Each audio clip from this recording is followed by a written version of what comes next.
Hello and welcome to Idris Fight, a very special Star Citizen video. Star Citizen Alpha 3.12 has awesome fights with capital ships now where they sort of like come along and defend the space stations there and will sort of attack and turn up to counter a large enough group of criminals that are sort of gathering together. Basically, if your collective criminality is above a certain level, there's a chance an Idris will spawn and then try and wreck your day.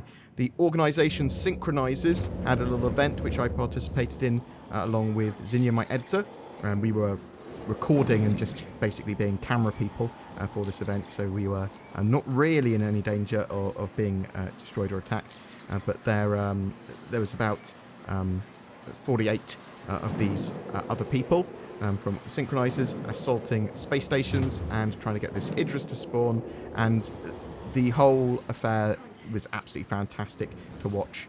This sort of like large-scale battle unfold, even with the start of them sending their torpedo bombers in, their retaliators and eclipses in, seeing the torpedoes, these huge torpedoes now go in with all these updates for VFX, taking out turrets at range to start this battle off. It's just the whole scale of sort of fleet battles and space station assaults really sort of starts to make me excited for Star Citizen and what it will bring in the future. Now, at the moment, there's not a huge amount of reason to do these large-scale space station assaults. There are some criminal missions which have you rewarded for taking out a certain amount of sort of Navy ships and that sort of stuff, but the risk-reward for that is high risk, effectively, and very low reward for your time and effort. And when you're taking out sort of like an Idris or something, there's no specific rewards at the moment at time of recording for taking out a NPC Idris, well, the security one anyway. There is the whole set of Arlington Gang missions which you can get from Miles Eckhart. There are a set of lawful missions which end with a Idris sort of fight there as well, and it takes a lot of people to take out an Idris. So sort of bear that in mind, and we'll see that later on in the video. But here we just have a space station, and we are going to town on it, basically, trying to take out all of the turrets, taking out any of the Navy forces that turn up, and some of the ships that were not particularly careful or got bogged down did get destroyed, even some of the hammerheads. One of the hammerheads I did accidentally clip in an M50, which caused it to explode somehow magically. So very sorry to Synchronizers for being like a little torpedo. I survived, so that's a good thing. But it's just the way Star Citizen looks. It's so you can see from here. Like if you remember original Eve, if people played Eve, Eve looks very pretty, and this is sort of like high octane Eve on steroids in 2020 from my point of view here in the camera, but there's actually everyone on that ship is doing a job. Everyone's operating a turret. There's people piloting that. It's a first-person shooter game for these people piloting the ship. It's just me viewing it from third person. Looks a lot like an incredibly beautiful Eve battle, and then you realise how high detail everything is, and what they're sort of building towards and how much more detail they're going for as they improve their game. But space stations, they're terrifying, really. And yeah, an organisation of, well, 30 plus people can probably lock down a station, or a well-organised group if they're taking it slow. But Star Citizen really is sort of moving towards that more fleet battle approach. And allowing for that sort of gameplay. And we know that there's dynamic events happening in 3.12 with the Xenothreat stuff turning up, hopefully relatively soon. Let's jump into actually looking at the Idris and what's going on with that. It's just so much is going on in Star Citizen that it's pretty cool. So after a while, we realised that an Idris had spawned, but it had spawned out in the sticks quite far away from the actual station itself. So we went, well, why don't we move on to another nearby Lagrange Point station?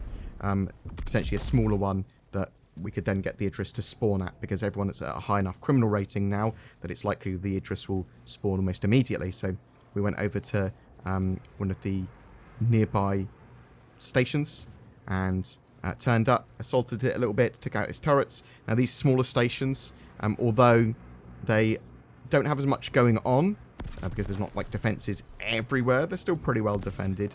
They are, however, in the new gas clouds, which can tank frame rates. And me and Sin had big frame rate problems here, and we were on pretty beastly rigs as well, so sort of bear that in mind. But after a while of pounding the station's defences, and Idris turned up actually pretty quickly, to be honest, within about 5 minutes. It is a big, terrifying ship. Well, I mean, actually, you could argue that. So, the Idris is a frigate, okay? It is a capital ship. This is the Idris M. It is the military variant. So, it is incredibly tanky, but it is, for the most part, a carrier, and like a small-scale carrier. And it does have a reasonable amount of weaponry compared to other ships now. Obviously, being incredibly tanky and having that giant railgun on the front make it very powerful. If that railgun hits pretty much anything, it's GG. That ship is dead whenever it hits. But it takes like 90 seconds or potentially even longer for that railgun to spool up and fire. And you can see here that the shields are glowing different colours, and we're thinking that maybe this is some of the sign distance field tech being tested out on the Idris, or at least a step towards that.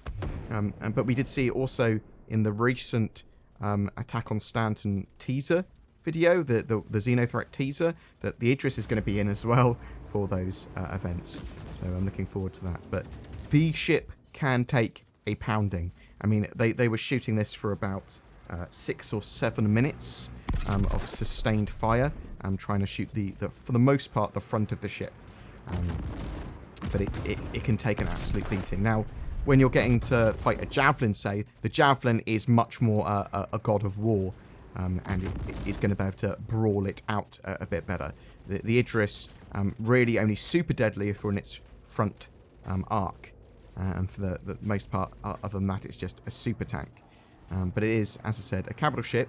People have been able to steal these as well and fly them around. Their interior isn't properly done, so you sort of like glitch into them and take out NPC at a console and then sit in the chair that they were at.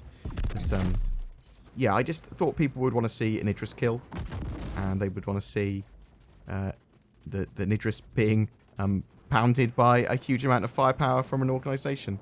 And it was a good laugh.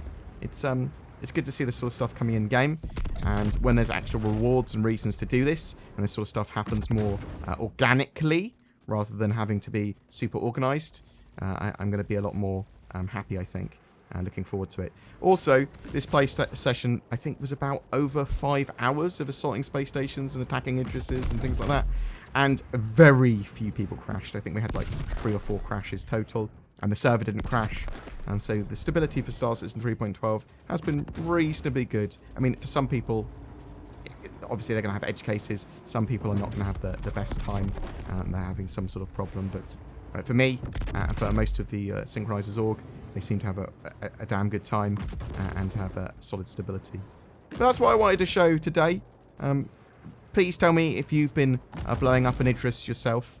I just think that the actual Idris explosion is just insanely good looking.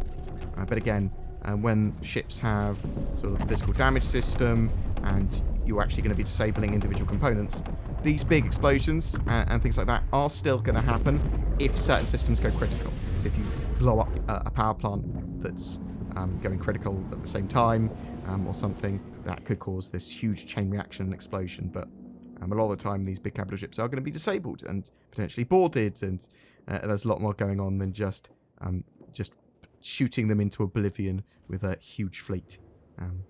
And think when they have a fleet of their own to also fight back, and we have be able to support more players on servers and more NPCs on servers working a bit more functionally, more smartly. That'll be really, really good fun. But have you been fighting Idrises? What do you think of the Idris in 3.12? Are you looking forward to the 3.12 Assault on Stanton Xeno Threat event. Do you think we'll see that in 2020, or if it will be early 2021? Whatever your thoughts, I'd love to hear from you in the comments below. And also, a special thank you to Synchronizers for letting us participate with that. I hope you guys had fun. We certainly did. Peace. Ho, ho, ho. Merry Shipmas. We're giving away a Mercury Star Runner in December because it's Christmas and we do it every month anyway. Zin, put a Mercury Star Runner in my hand, because that's what we're giving away, and put a hat on it, like a Christmas hat. There you go. That's animation for you, potentially. I just moved my hand around. So just comment on any one of my videos during the month of December to be in for a chance of winning that. Also, maybe give someone special the gift that keeps on giving. I'm talking, of course, about NordVPN. Links below. Also, don't forget Shadow. They do cloud-based gaming stuff, so you can get that as well. Thanks for watching, guys. Click the YouTube join button, like and subscribe, do all that sort of stuff. Thanks for supporting the channel. Merry Christmas. Oh, oh, oh. Mercury Star Runner.